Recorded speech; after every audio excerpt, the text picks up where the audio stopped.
18절에서 27절까지 말씀, 오늘 우리가 받은 말씀입니다. 요한복음 15장 18절에서 27절까지. 우리 18절과 19절만, 우리 두 절만 우리 한 목소리 함께 읽겠습니다.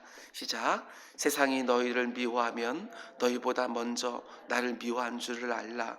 너희가 세상에 속하였으면 세상이 자기의 것을 사랑할 것이나 너희는 세상에 속한 자가 아니요 도리어 내가 너희를 세상에서 택하였기 때문에 세상이 너희를 미워하느니라. 아멘. 잠시 기도하겠습니다.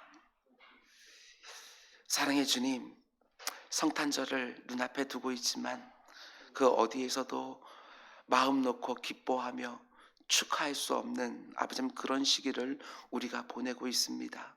그러나 2000년 전에 우리 구주 이 땅에 오실 때에도 은밀하게 오셨지만 위대한 역사를 이루셨던 것들을 보게 되어집니다. 오늘 이때에도 은밀하게 이 땅 가운데 오신다 할지라도 주님께서 우리의 소망이 되시는 줄 고백하며 그분께서 하실 일들을 기대하는 우리 모두가 될 수 있도록 인도하여 주옵소서. 소수의 아버지 사람들이지만 지금 이 시간에도 깨어서 주님의 오심으로 말미암는 놀라운 변화와 역전을 사모하는 기도자들이 있습니다. 주님 그들과 함께하여 주시사 그들의 기도를 통하여 이 땅 가운데 주님의 역사를 이루어 주옵소서. 우리 오혜정 집사님 작정하여 36일차 예물을 드립니다. 아버지 하나님 작정하여 드린 예물 가운데 속에 하나님께서 큰 권능으로 역사하여 주시사 큰 기쁨의 응답 보게 하여 주옵소서. 이제 말씀을 드리려고 합니다. 말씀 속에 담겨있는 하나님의 마음이 우리 가운데 임하는 복된 시간 되게 하여 주옵소서. 예수님의 이름으로 기도드렸습니다. 아멘. 주님의 이름으로 여러분 모두를 환영합니다. 오늘도 하나님께서 좋은 것 주실 줄로 믿습니다. 아멘. 오늘은 은주학교의 온라인 특세 7번째 시간으로 오늘 말씀의 제목은 주님께 속한 자들이 이 세상에서 받는 미움과 핍박이라는 제목으로 말씀 전하도록 하겠습니다. 주님께 속한 자들이 이 세상에서 받는 미움과 핍박. 오늘 말씀은 매우 중요한 말씀입니다.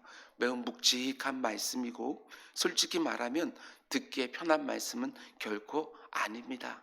제가 강의 설교를 하지 않는다면 어쩌면 그냥 건너뛰고 설교하지 않았을 것 같은 본문이기도 합니다. 그러나 하나님께서 이 말씀을 통해서 우리 각자에게 주고 싶은 음성이 있다고 믿고 순종함으로 말씀을 전하려고 합니다. 오늘 본문 이렇게 시작하지요. 18절 세상이 너희를 미워하면 너희보다 먼저 나를 미워한 줄을 알라. 이렇게 말씀합니다. 예수님이 이제 곧 제자들을 이 세상에 남겨놓고 떠나실 것입니다. 그러면서 이번 온라인 특세의 주제처럼 너희는 마음에 근심하지 말라 말씀하시는데 오히려 근심천만한 말씀을 하십니다. 이 세상이 너희를 미워할 것이다. 그러면서 그 이유도 말씀해 주시지요. 왜 세상이 제자들을 미워하게 되느냐? 19절 너희가 세상에 속하였으면 세상이 자기의 것을 사랑할 것이나 너희는 세상에 속한 자가 아니요 도리어 내가 너희를 세상에서 택하였기 때문에 세상이 너희를 미워하느니라. 왜 미워하게 될 거라고 우리 주님 말씀하십니까? 한마디로 우리의 소속이 그들과 다르기 때문에 미워한다고 말씀하시는 것입니다. 세상 가운데 속에 주님이 특정한 사람들을 따로 떼어서 구별하여 주님의 소속으로 삼으셨기 때문에 세상이 너희를 미워하게 될 거라고 말씀하시는 것입니다. 지금 이 본문을 기록하고 있는 사도 요한이 이와 거의 유사한 말씀을 요한 1서에서 다시 한번 하는 것을 보게 됩니다. 중요한 구절이니까 우리 한번 찾아보겠습니다. 요한 1서 4장 4절에서 6절까지의 말씀입니다. 요한 1서 4장 4절에서 6절까지의 말씀입니다. 제가 읽어드리겠습니다. 자녀들아 너희는 하나님께 속하였고 또 그들을 이겼나니 이는 너희 안에 계신 이가 세상에 있는 자보다 크심이라. 그들은 세상에 속한 거로 세상에 속한 말을 하며 세상이 그들의 말을 듣느니라. 그러나 우리는 하나님께 속하였으니 하나님을 아는 자는 우리의 말을 듣고 하나님께 속하지 아니한 자는 우리의 말을 듣지 아니하나니. 이 본문에 따르면 이 세상에는 두 부류의 사람들이 있다고 말합니다. 한 부류는 하나님께 속한 자들이고 또 한 부류는 세상에 속한 자들입니다. 그런데 이 세상에 속한 자들은 사실상 어디에 속한 자들이냐? 한 장 넘겨서 요한일서 5장 19절 말씀을 보시기 바랍니다. 이 세상이 어디에 속했다고 말하지요? 또 아는 것은 우리는 하나님께 속하고 온 세상은 어디에? 악한 자 안에 처한 것이며. 이 세상에 있는 두 부류의 사람들, 하나님께 속한 사람들이 있고 세상에 속한 사람들이 있는데 유감스럽게도 이 세상은 어디에 속해 있다고 말을 하지요? 악한 자에게 속해 있다. 이렇게 말을 합니다. 공중 권세를 잡고 있는 악한 사단마귀에 속한 세상이라는 것이지요. 그러니까 하나님께 속한 자들이 있고 악한 사단마귀에게 속한 자들이 이 세상에 있다고 말하는 것입니다. 물론 이 세상이 이런 말을 들으면 거부감을 느낄 수 있습니다. 이 말씀을 있는 그대로 받아들이는 사람도 있겠지만 그런 나 정도면 착하게 살고 있는 거 아닌가?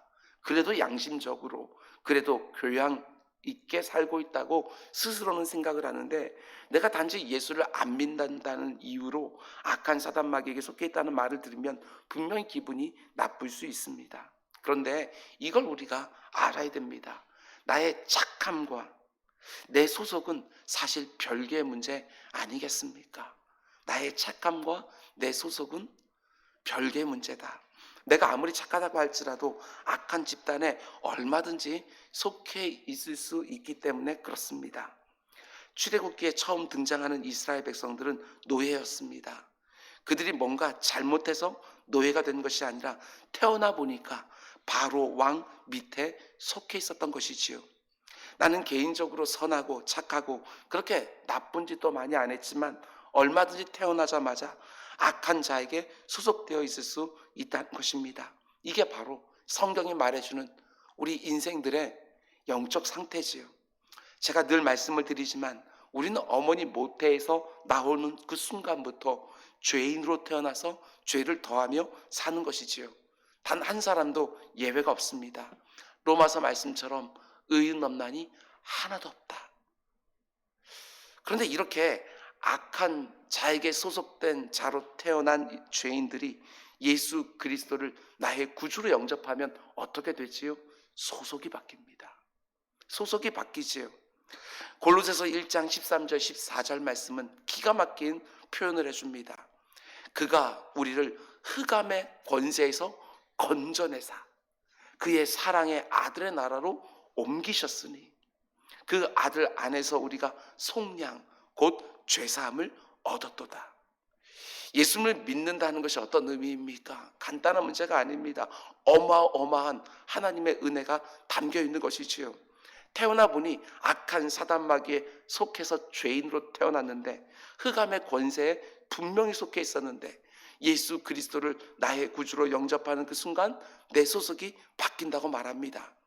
하나님이 나를 흑암의 권세에서 건져내서 아들의 나라로 옮기셨다고 분명히 말을 해줍니다. 우리가 이틀 동안 본 것처럼 우리는 원래 들포도나무 가지였는데 하나님께서 무한하신 은혜로 말미암아 참 포도나무로 접붙여 주셨다. 이게 바로 성도의 정체성이지요. 엄청난 소속의 변화가 우리에게 일어나는 것입니다.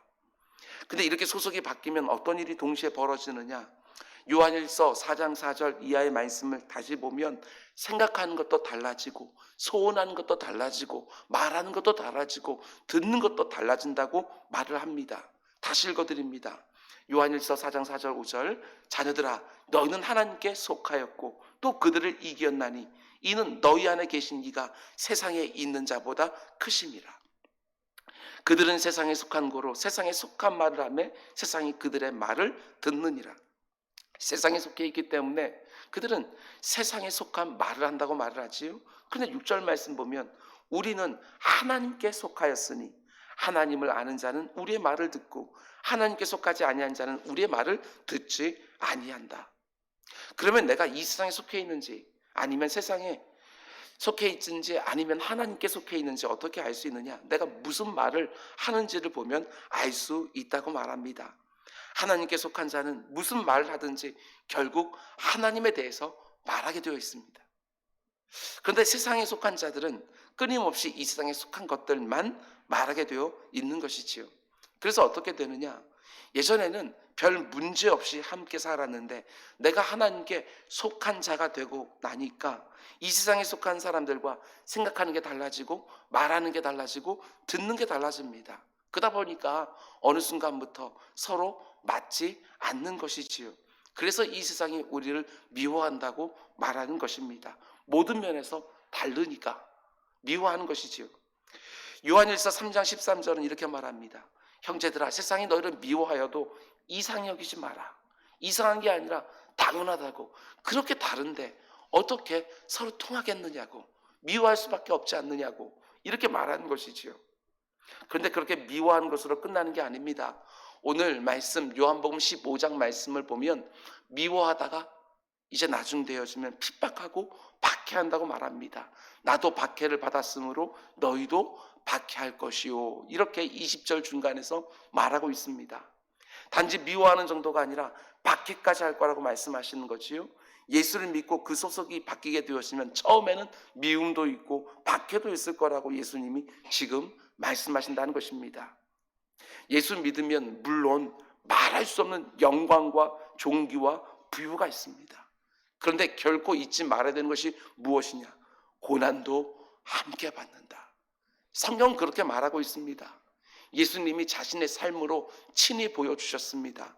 곧바로 부활의 영광을 누리는 것이 아니라 그 앞에 십자가의 고난이 있었던 것이지요.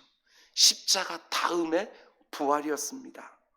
지금도 별반 다르지는 않다고 생각이 되어지지만 지난 3, 40년 동안 한국교회 강단에 소위 번영복음이라고 하는 것이 가득했습니다. 예수 믿으면 자녀들이 좋은 대학 가고 사업에 성공하고 병이 낫고 모든 것이 다 잘 된다. 물론 하나님의 특별한 목적으로 그런 영광을 허락해 주시기도 하지요.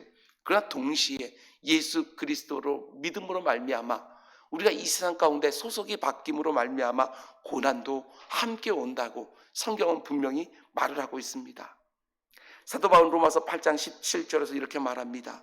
자녀이면 또한 상속자 곧 하나님의 상속자요 그리스도와 함께한 상속자니 우리가 그와 함께 영광을 받기 위하여 고난도 함께 받아야 할 것이니라. 이렇게 말을 합니다.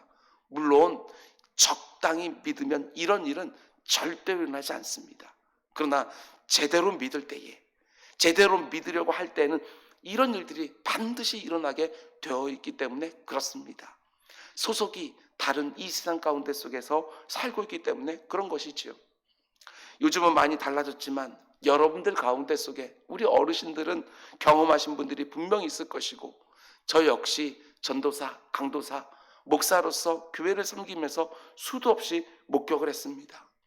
예수를 처음 믿을 때 내 마음에 놀라운 평안과 기쁨이 임하기도 하지만 실제로 이런 미움과 핍박을 받는 경우들이 너무나 많이 있습니다.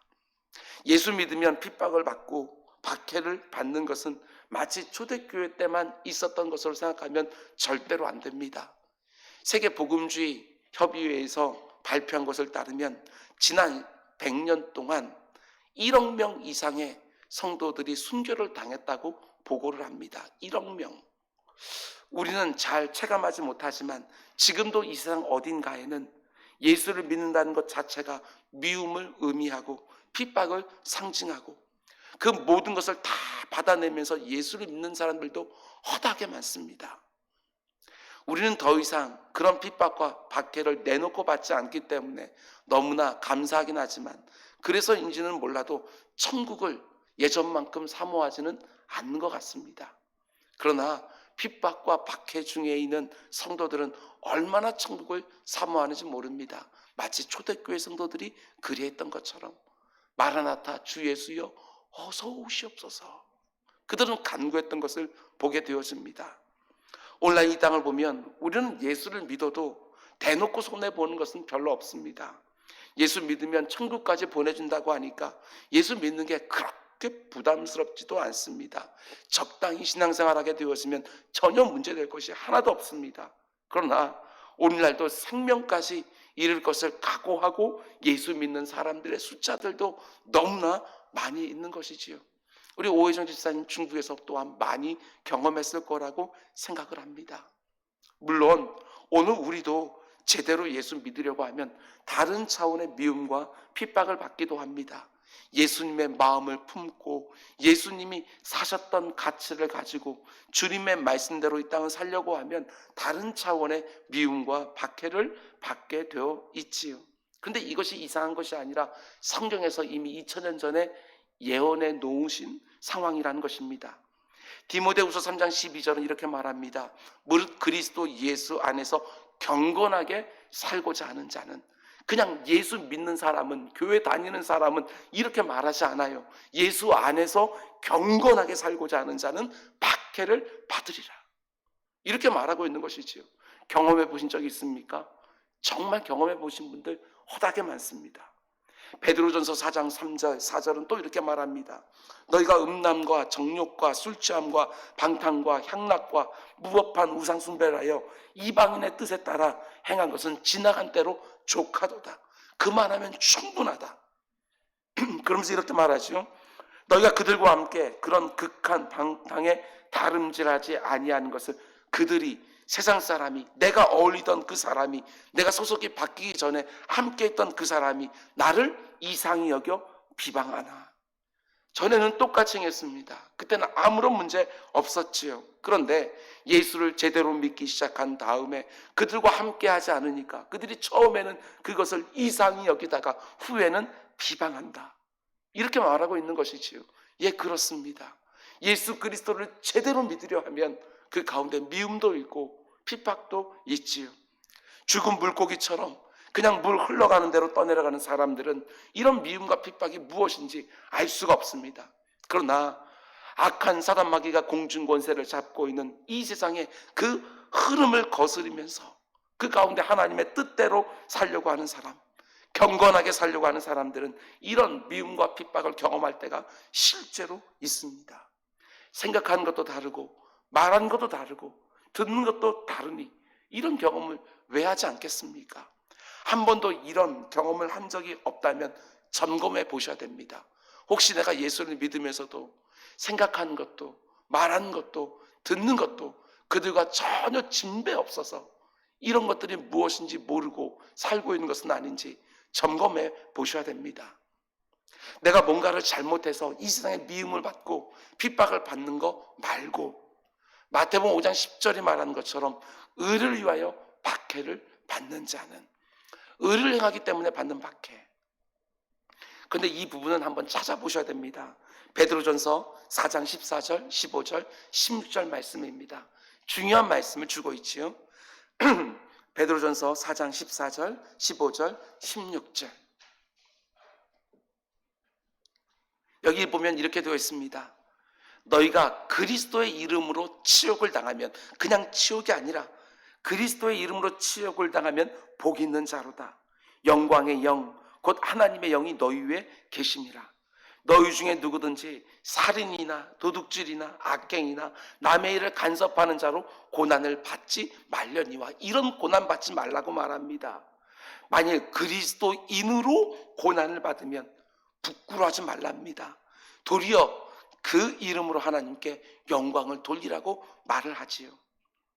내가 그리스도인답게 살기 위하여, 경건하게 살기 위하여 미움과 핍박을 이 세상에서 받는 것은 분명히 하나님이 인정해 주시고 복되게 하시지만, 내가 잘못 살아서 이 세상의 미움과 핍박을 받는 것은 오히려 부끄러운 일이라고 말을 하는 것이지요. 그런데 문제는 우리가 착각할 때가 너무나 많이 있다는 것입니다. 내가 잘못 살아놓고 마치 내가 믿음 때문에 미움을 받고 핍박을 받는 것처럼 착각할 때도 수없이 많습니다. 내가 직장에서 회식에 참여하지 않아서 불이익을 당한다면 그것은 하나님께서 인정해 주시지만, 내가 맡은 일에 성실하지도 못하고 내가 하는 말도, 그리고 내가 보이는 태도와 자세에도 문제가 있어서 어떤 불이익을 당한다면 그것은 부끄러운 일이라고 말을 하는 것이지요. 단지 직장생활뿐만 아니라 가정생활도 마찬가지일 것입니다. 정말 내가 믿음 때문에 이런 미움과 핍박을 받는 것인지, 아니면 또 다른 이유가 있는 것들이신지, 그것들을 분별하라고 말하는 것이지요. 하나님은 우리가 이 세상에서 이와 같이 살기를 원한다는 것을 마음에 새기기를 원합니다. 다니엘의 모습으로 이 세상을 살기를 원하는 것이지요. 우리가 잘 아는 것처럼 다니엘이 살아가는 그 자리는 어떤 자리였습니까? 이방인들만 가득한 악한 사단 마귀가 공중 권세를 잡고 있다고 하는 것이 눈에 확연하게 드러나는 그 이방 땅 바벨론 제국, 그것도 궁궐 한복판에서 살았던 사람이 바로 다니엘 아닙니까? 우리가 잘 아는 말씀이지만 마지막으로 다니엘서 6장 4절 말씀 한번 찾아볼까요? 굉장히 중요한 말씀입니다. 다니엘서 6장 4절, 성경은 아주 명확하게 말하고 있습니다. 다니엘서 6장 4절 말씀입니다. 다니엘서 6장 4절 잘 보십시오. 밑줄 쳐놓으셔도 좋습니다. 제가 읽어드립니다. 이에 총리들과 고관들이 무엇에 대하여? 국사에 대하여 다니엘을 고발할 근거를 찾고자 하였으나, 다니엘이 맡은 일들, 그가 세상에서 하는 일들, 그 국사에 대하여 다니엘을 고발할 근거를 찾고자 하였으나 아무 근거, 아무 허물도 찾지 못하였으니 이는 그가 충성되어 아무 그릇됨도 없고 아무 허물도 없음이었더라. 사람들이 다니엘을 고발하려고 잘못된 것을 찾으려고 했는데 뭐에 대하여 고발할 근거를 찾았다고 합니까? 국사에 대하여, 그가 하고 있는 일에 대하여 다니엘을 고발할 근거를 찾았지만 아무것도 찾지 못했다. 그러나 우리들의 문제는 무엇입니까? 좀만 찾으려고 하면 수두룩하게 찾아진다는 것이 문제 아니겠습니까? 그러면서 이어지는 5절은 이렇게 말합니다. 그들이 이르되 이 다니엘은 하나님의 율법에서 근거를 찾지 못하면 그를 고발할 수 없으리라 하고, 고발할 근거를 찾는데 다니엘이 하고 있는 국사에 대해서는 아무 허물, 아무 그릇됨도 찾지 못했어요. 그래서 어떻게 합니까? 그들이 아는 것이지요. 하나님의 율법에 대하여 다니엘이 하나님의 말씀대로 경건하게 사는 모습에서 공격거리를 찾기 시작했다는 것입니다. 얼마든지 찾을 수 있었을 거라고 생각이 되었습니다. 이게 바로 영광스러운 미움받음이고, 이것이 하나님이 인정해 주시는 핍박받음 아니겠습니까? 내가 잘못해서, 내가 성실하지 않아서, 내게 맡겨진 일을 제대로 감당하지 않아서 이 세상에 미움과 핍박을 받는 거, 그건 부끄러운 일이고, 그러나 하나님의 말씀대로 경건하게 살기 때문에 받는 미움과 핍박, 그것은 영광스러운 일이고, 그래서 우리는 세상에서 더욱더 충성스럽게 살아야 되는 것이고, 내가 맡은 일들을 그것이 빌미가 되지 아니하도록, 그것이 하나님의 영광 가리지 아니하도록 더 정직하게, 더 신실하게 그 일들을 감당해 나가는 것이지요. 이게 우리 그리스도인들의 모습이에요. 그럼에도 불구하고 내가 하나님의 말씀대로 사는 것, 그것 때문에 내가 미움과 핍박을 받으면 하나님께서 그것은 인정해 주신다고 말씀해 주시는 거예요. 영광스럽지요. 마지막 세 번째로 이것까지 마음에 새기고 있으셔야 됩니다. 의를 위한 핍박에는, 하나님의 말씀대로 경건하게 살다가 내가 받는 미움과 핍박에는 하나님의 상이 있다, 보상이 있다. 마태복음 5장 10절 이하에서는 예수님 이렇게 약속해 주십니다. 우리가 잘 아는 말씀이에요. 의를 위하여 박해를 받는 자는 복이 있나니 천국이 그들일 것입니다. 나로 말미암아 너희를 욕하고 박해하고 거짓으로 너희를 거슬러 모든 악한 말을 할 때에는 너희에게 복이 있나니, 나로 말미암아 이런 일을 당할 때는 너희에게 복이 있나니 기뻐하고 즐거워하라. 핍박을 받고 있는데 기뻐하고 즐거워하랍니다. 왜? 하늘에서 너희 상이 큼이니라. 내가 지금 받는 미움과 핍박이 예수님을 믿고 따르는 것 때문에 주어지는 것이라면 오히려 기뻐하고 즐거워하라고 말씀하십니다. 하나님이 다 보상해 주시겠다고, 이 땅에서든 저 땅에서든 하나님께서 그 가운데 30배, 60배, 100배로 반드시 보상해 주시겠다고 우리들에게 말씀해 주시는 것이지요. 이 땅에서 받으면 사명으로 잘 감당하면 되는 것이고, 이 땅에서 받지 못하면 저 땅에서 받는 줄 알고 이 삶을 지속해서 살아가는 것이지요. 오늘 보면 요한복음 15장 19절에서 예수님이 이렇게 말씀합니다. 너희가 세상에 속하였으면 세상이 자기의 것을 사랑할 것이나 너희는 세상에 속한 것 아니요 도리어 내가 너희를 세상에서 택하였기 때문에 세상이 너희를 미워하였습니다. 예수님을 믿고 그분을 온전히 따르게 살게 되었으면 이 세상이 우리를 미워하고 핍박하지만 그게 뭘 증거해 주는 것이지요? 우리가 이 세상에 속하지 않았다는 것을, 저 하늘나라에 속해 있다는 것을 증거해 주는 것이고, 우리가 이 세상 가운데 속에서 하나님의 택함을 받았다고 하는 것, 그것을 증거해 주는 것이지요. 놀랍지 않습니까? 사도 바울이 복음을 증거하면서 그 모든 고난을 다 당합니다.